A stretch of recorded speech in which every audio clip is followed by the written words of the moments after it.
passo assim, ó. Vamos lá que tem 3 ainda.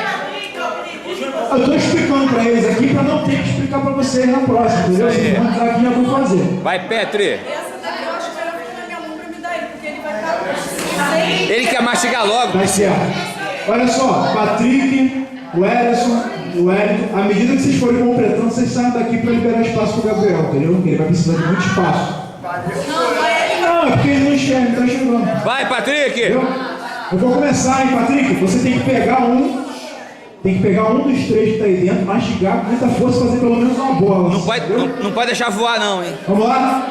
Vou contar, hein? É 1, é 2, 3, vai!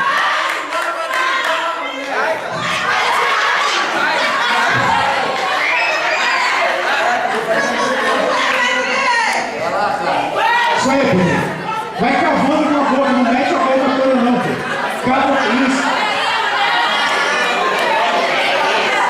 Isso, cava com... Cava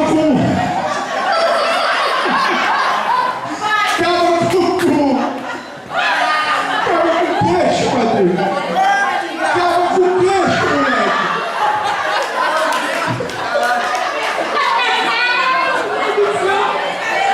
Muito bom.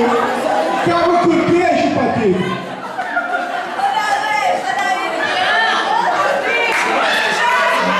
Sacolha.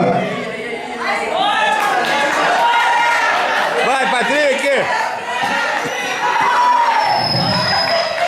Pega pela asa! Tá perto, tá chegando. Ah não, é baba, foi mal. Pega pela asa!